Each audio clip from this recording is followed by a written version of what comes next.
Hola, ¿qué tal? Muy buenos días, muy buenas tardes. Bienvenidos a un nuevo episodio de Intermedio, el podcast que producimos desde la Escuela de Antropología UC. Gracias también al trabajo que desarrolla el Laboratorio de Antropología y Arqueología Visual de nuestra escuela y también, por cierto, a Librerías UC, que nos permite usar su bello espacio en el Campus San Joaquín. Hoy tenemos como invitada a Gloria Cabello, destacada arqueóloga, también subdirectora de Arqueología de la Unidad de Estudios Aplicados de nuestra escuela. Gloria, muy bienvenida, muchas gracias por acompañarnos. Y te quería preguntar en primer término acerca de un Fundesit que tú llevas ya un par de años desarrollando, que tiene que ver sobre mundos vividos e itinerarios rupestres. Creo que es entre el río Loa y el río Copiapó. Sí. Cuéntame un poco de las condiciones temporales, de qué estamos hablando cuando nos referimos al arte rupestre y obviamente las personas que habitaron ciertas zonas en el norte de Chile. Bueno, muchas gracias, Rodrigo, por la invitación. Este es el último año de este proyecto Fondesit, de 4 años, y justamente abarca el arte rupestre entre el río Loa y el río Copiapó. La verdad es que nosotros es un proyecto que nace desde lo que hemos venido trabajando en otros proyectos Fondesit con el profesor Gallardo sobre arte rupestre, principalmente en la región de Antofagasta, donde teníamos hartos antecedentes. Sin embargo, después, en un proyecto que tuve yo postdoc, que hice acá con el Instituto de Estética de la Universidad Católica, con Margarita Alvarado, encontramos una gran cantidad de arte rupestre en una zona que hasta ahora no se sabía que existía, ¿ya? Que es la región de Atacama. En la región de Atacama existen 2 sitios conocidos de arte rupestre, Las Lisas, que es en la costa, y en el interior, que están, digamos, son más de 2 en verdad, pero son Finca Chañaral y Quebrada Las Pinturas, ¿ya? Pero eso están hacia el interior de la región. Entonces era lo único que como arqueólogos y arqueólogas teníamos como antecedente, y en el trabajo que tuvimos principalmente con personas que habitan esas localidades de Chañaral y con comunidades changas en Caldera, la agrupación social y cultural Changos de Caldera, que nos han ido ellos acompañando y mostrando muchos sitios de pinturas especialmente. Además, los changos pidieron y les dieron la concesión de el sitio de Las Lisas ahora. Bienes Nacionales le dio la concesión para que ellos puedan resguardarlo, porque es un sitio que además está siendo todo el tiempo vandalizado, ¿ya? Hay rayados, se están robando los bloques con grabados, etc. Entonces, bueno, ese es como el contexto general. En el postdoc identificamos más de 20 sitios con pinturas que no habíamos registrado anteriormente y que la arqueología pensaba que no existían, digamos. Así que además del sitio de Las Lisas, que tiene alrededor de 100 paneles, más o menos, los años 80, Hans Niemeyer, que es uno de los padres de la arqueología en Chile, él había estado ahí y había registrado cerca de 50 paneles con grabados de peces, y nosotros doblamos más o menos ese registro ahora, entre peces y unos incisos, que serían los más antiguos. Y ahí voy ahora más o menos al corte cronológico, porque la verdad es que nuestro proyecto abarca todos los periodos que hay, desde al menos el periodo arcaico hasta el periodo incaico, por lo menos, dentro de lo que conocemos como lo prehispánico. Lo más antiguo, en el fondo, nosotros estamos postulando que serían estos incisos o estos cortes en las rocas, porque hay evidencia de ese arte rupestre en distintos sitios de Antofagasta que fueron datados como anterior a los años, o sea, a los 3000 antes de Cristo, 4000 y tanto, hasta 6000. Y existen en la desembocadura del río Loa, en Caleta Huela en 42, existen en Tulan, al interior del Salar de Atacama.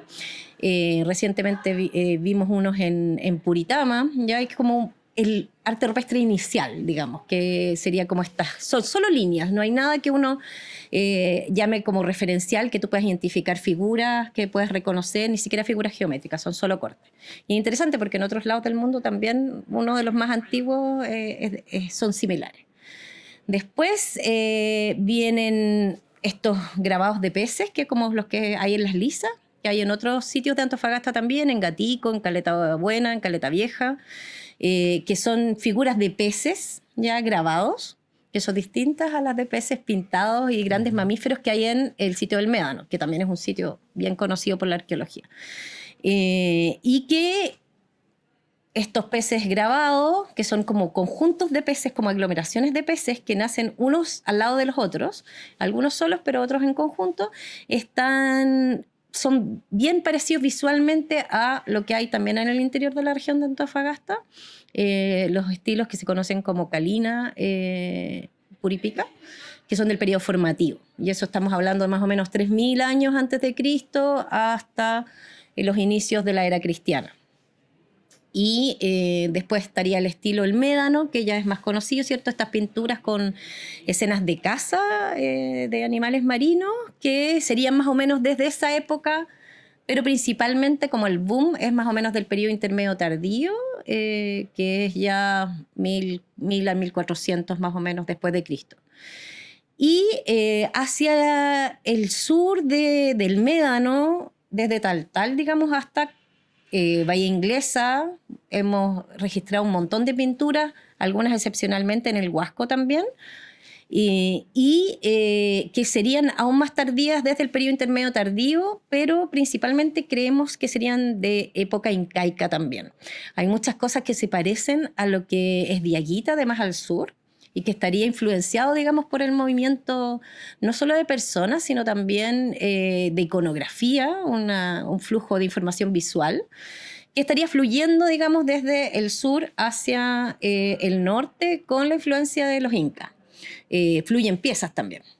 Y todo esto, además, es interesante porque lo relacionamos con los modos de vida de las personas que habitaron ese territorio. O sea, particularmente, hoy se reconocen, ¿cierto?, como changos, pero desde tiempos coloniales al menos, e incluso muy tempranos en como las descripciones de los europeos, existen descripciones de las relaciones entre las personas en la costa, ¿ya? Entre el río Loa y el río Copiapó la gente se movía excepcionalmente. También hoy día la arqueología ya no piensa que en el fondo andaban como arriba de sus balsas todo el tiempo, sino más bien se movían algunos grupos en ciertas ocasiones. Pero habitaban constantemente junto a lugares donde hay agua disponible, oasis y aguadas que surgen en distintos lugares del desierto, sobre todo asociados a la cordillera de la costa. O sea, de hecho, muchos del arte rupestre que estamos encontrando en la zona entre Chañaral y Bahía Inglesa están o en las aguadas o en el borde costero. Y es interesante porque son grandes bloques rocosos. Normalmente, visualmente destacan mucho en el paisaje. Te quería preguntar, me comentabas que los registros más tempranos son en general inscripciones muy sencillas, ¿no? Líneas, en fin. ¿Y qué información se puede desprender de allí, por ejemplo, para comprender los modos de vida de los habitantes de la zona en ese momento, en ese periodo en particular? Nosotros lo vemos desde la perspectiva de la relación que establecen las personas con su lugar, con donde habitan, con el entorno.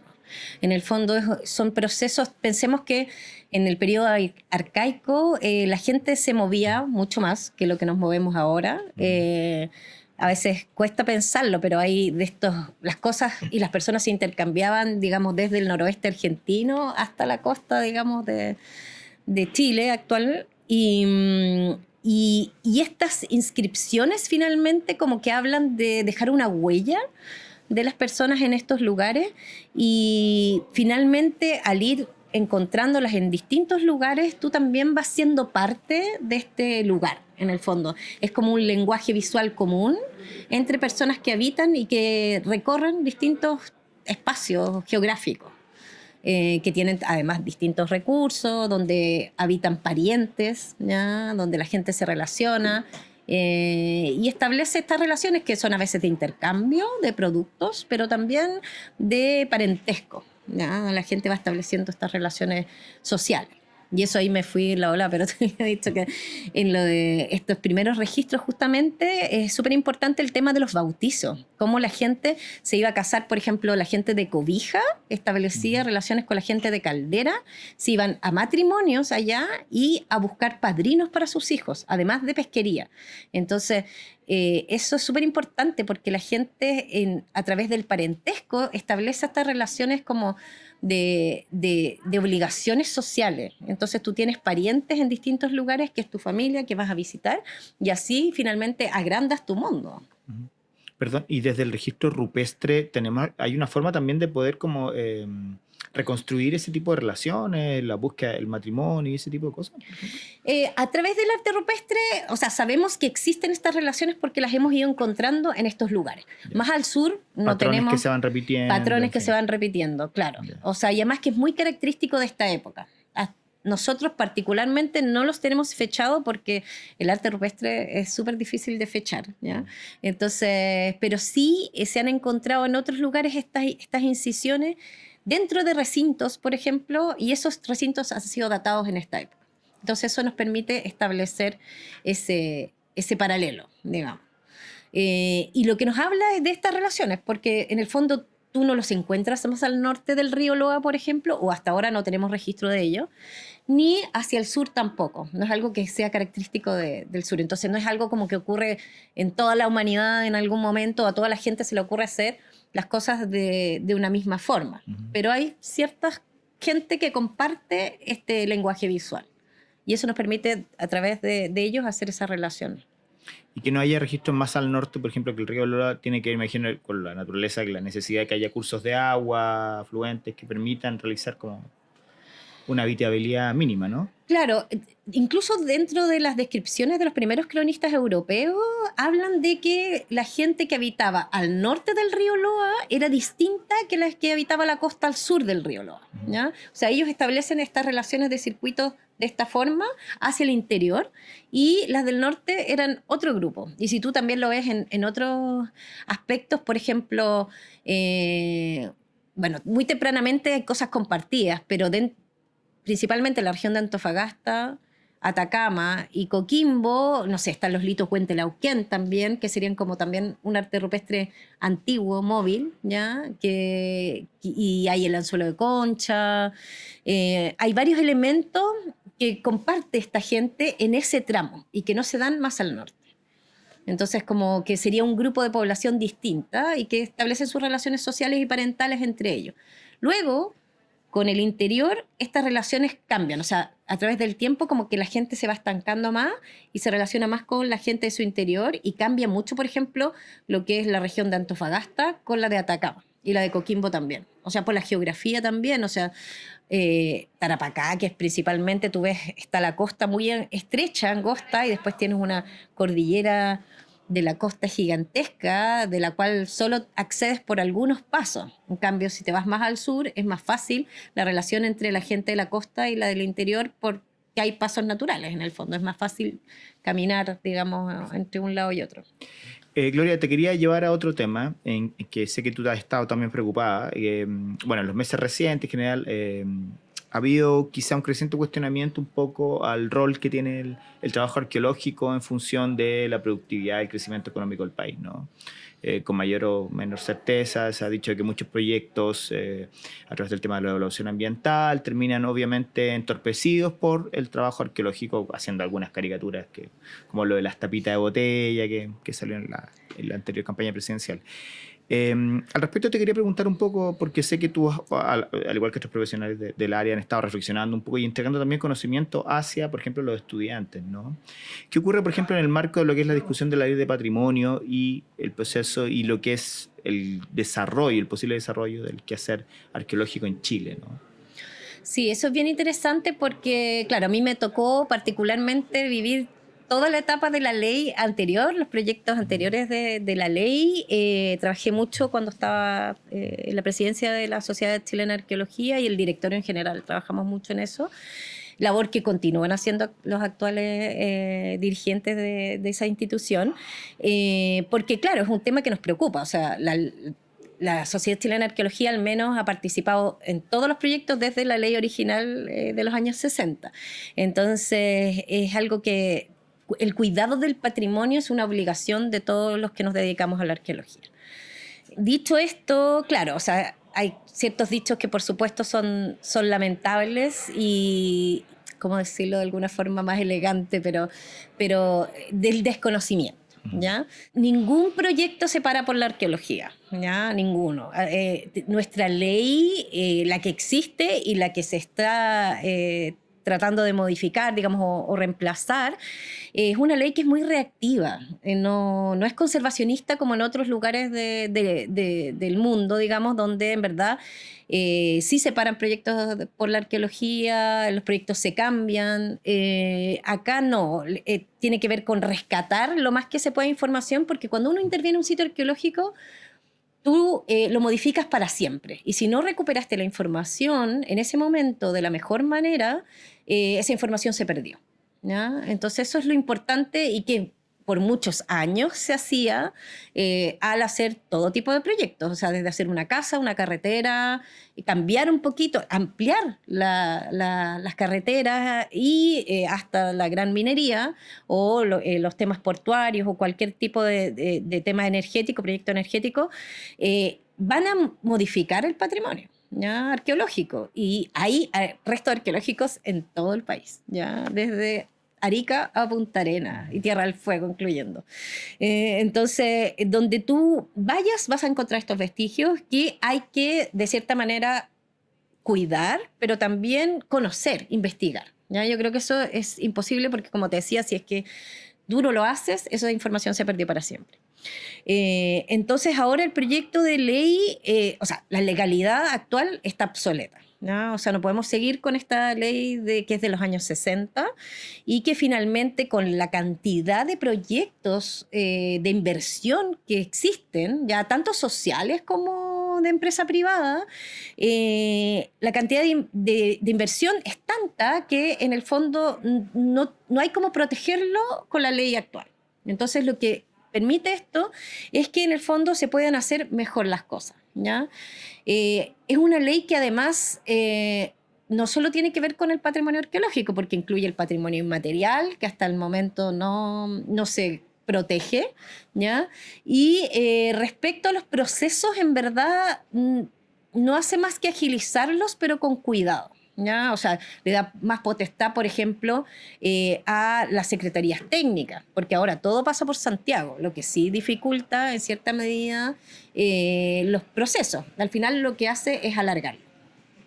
Pero esto también depende de la ley de impacto ambiental, de evaluación ambiental. O sea, realmente cuando la arqueología pasó a ser parte del patrimonio es cuando esto se empezó a cuidar de verdad. Y esto incluso pasó hace ya bastantes años, entonces los años 90, principios de los 90. Entonces, lo que hace este proyecto actual es tratar de, en el fondo, equiparar un poco la cosa con la ley ambiental, ¿ya? Pero no hay grandes cambios respecto a la protección o desprotección del patrimonio. Yo creo que eso es un error, en verdad, de la interpretación de lo que puede hacer esta ley, ¿ya? La ley amplía las sanciones, amplía también el tema del coleccionismo, por ejemplo, que es algo súper importante. Hay muchas colecciones que están en familia. Bueno, justo salió hace poco una noticia de Colombia, ¿cierto? Que estaba en una familia y en verdad hay un proyecto, por ejemplo, de hacer un inventario de todas las colecciones que existan para que en el fondo puedan tener acceso a la investigación las personas y no necesariamente sigan ampliando sus colecciones privadas. Entonces yo creo que particularmente esta ley no afectaría el cambio ni la labor de los arqueólogos y arqueólogas en el futuro. Creo que es muy interesante que eso sí podamos hacer nosotros también una autocrítica a cómo estamos generando conocimiento acerca de esto, de lo que se encuentra. Porque yo creo que el riesgo mayor que existe es que donde están tan rápido las cosas y las empresas necesitan construir ya rápidamente sus proyectos, no se alcanza a generar conocimiento a partir de lo que se encuentra. Y yo creo que por eso se ha desfigurado finalmente la imagen que se tiene de la arqueología. Porque se sacan cosas, se guardan en los museos, pero esas cosas van quedando ahí. Y hay mucha gente también, entre los que me incluye acá, lo que hacemos en estudios aplicados, de hecho, es justamente darle una nueva vida a esas colecciones. O sea, acá nosotros tenemos alumnos que hacen sus tesis también, en otras universidades también, sobre colecciones hoy en día. Entonces, toda esa información también vuelve a tener un nuevo aire, una nueva oportunidad de generar conocimiento. de esas colecciones y de esas tesis y del trabajo, digamos, con colecciones se pueden hacer también exposiciones, libros, ya que sean incluso de corte general para niños, pero también para especialistas. Entonces, yo creo que es una gran oportunidad en el fondo de mirarlo de nuevo y darle una nueva vía y un nuevo espacio a los temas arqueológicos. Siento que es importante, finalmente es de ahí donde venimos todos, es nuestro pasado, ¿ya? Pasado de los quienes somos chilenos hoy y especialmente de las comunidades indígenas. Gloria, y yendo más allá de la discusión de la ley de patrimonio, ¿cuáles son los principales riesgos que ves tú para el desarrollo normal y productivo del quehacer arqueológico en Chile a partir de esta visión crítica que se ha instalado sobre la necesidad de la protección del patrimonio, del medio ambiente, en fin? Yo creo que las dos cosas pueden funcionar a la par. O sea, deberíamos tratar de entender, digamos, ambas lógicas. O sea, ninguna, en el fondo, nada puede resultar de las cancelaciones. Entonces, ni nosotros como arqueólogos, ni los empresarios podemos atrincherarnos en el fondo y decir, mira, no, lo que tú estás haciendo está mal. Finalmente, o sea, el país necesita tener hospitales, necesita la minería porque es el sueldo de Chile, y los arqueólogos necesitamos puntualmente trabajar, pero también la gente tiene derecho a saber qué es lo que había en sus territorios y en el pasado y en un país. Finalmente es parte de nuestra identidad. Para mí es un problema netamente metodológico, ¿ya? Aquí se apela como muy a lo esencial y a lo conceptual, ¿ya? Pero ¿qué es un sitio arqueológico? Está establecido a nivel mundial, no podemos cambiarlo. Pero ¿qué es lo que protegemos y cómo abordamos los distintos sitios arqueológicos? Es clave. En ese sentido, un sitio donde hay tapitas de Coca-Cola se puede registrar, ¿ya? Pero no necesariamente tenemos que guardar esas tapitas de Coca-Cola. Se pueden reciclar, por ejemplo, ¿ya? Igual que las latas de conserva o de cerveza. Igual son interesantes porque en el fondo nos entregan información de que ahí en una época determinada pasó gente o vivió gente. Por ejemplo, si tú la encuentras en la mitad del desierto. O sea, todo eso nos entrega información de cómo vivieron las personas en esos lugares. Y eso es lo que los arqueólogos hacemos. Y eso nos permite también entender cómo ha cambiado la historia en el tiempo. Entonces, pero es un tema metodológico. Hay distintas metodologías. Hoy en día se pueden hacer registros con dron de los trazos lineales, de las rutas. Existen muchas alternativas de cómo podemos enfrentar el patrimonio y no necesariamente quedarnos con las metodologías más clásicas. En ese sentido, también nosotros, como profesionales, debemos ser flexibles a ello. Y lo otro que creo que es súper importante es el tema de la prefactibilidad. Yo creo que hoy en día todas las empresas y todas las municipalidades debieran saber que, como te decía antes, restos arqueológicos hay en todos lugares, en la cordillera, en la costa, en el norte, en el sur. Entonces, si sabemos que existe eso, elijamos con cuidado qué lugares vamos a intervenir, ¿ya? Si tú haces un estudio de prefactibilidad y los arqueólogos y arqueólogas van antes a ese lugar, te puede decir, no, cambia tu proyecto mejor porque aquí te va a salir muy caro.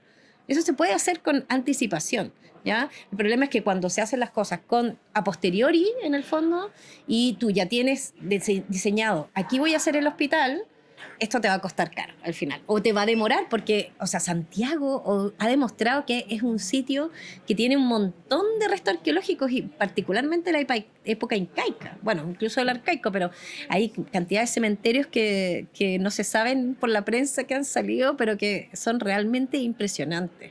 Yo creo que tal como hoy, o sea, la gente está concentrada aquí, en ese momento también puedo estar concentrada.